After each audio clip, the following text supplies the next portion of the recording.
کبھی ایسے حاضری ہو، کبھی ایسے حاضری ہو، در مصطفیٰ پہ میری، کبھی ایسے حاضری ہو، میرے سامنے ہو روزہ۔ شریعت میں جہاں تک دیکھیں گے دعاؤں کا تعلق، تو دعا تو ہمیشہ قبول ہو جاتی ہے بشرطے کہ وہ تمام چیزیں ان کی رعایت کی جائے، لیکن بسا اوقات ہمیں لگتا ہے کہ ہم نے جو دعا مانگی وہ ہمیں نہیں ملی یا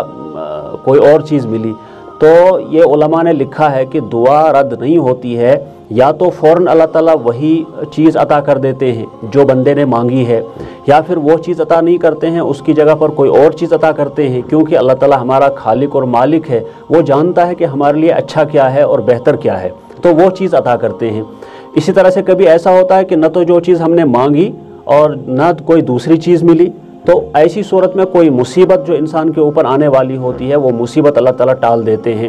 اور بسا اوقات یہ تینوں چیزیں نہیں ہوتی ہیں، مصیبت بھی نہیں ٹلتی ہے، دعا بھی قبول نہیں ہوتی ہے، دوسری چیز بھی نہیں ملتی ہے، تو پھر وہ دعا رد نہیں ہوتی ہے، وہ آخرت میں رہتی ہے۔ اور ایک روایت میں آیا ہے کہ کل بندہ جب دعاؤں کا یہ اجر و ثواب دیکھے گا تو تمنا کرے گا کہ کاش دنیا میں کوئی دعا ہی میری قبول نہ ہوتی، آج مجھے اس کا صلہ مل جاتا۔ لہٰذا اس لیے کہ دعا قبول نہیں ہوئی یا نہیں ہوتی ہے، یہ دعائیں نہیں چھوڑنی چاہیے، دعا ہمیشہ انسان کو کرتے رہنا چاہیے۔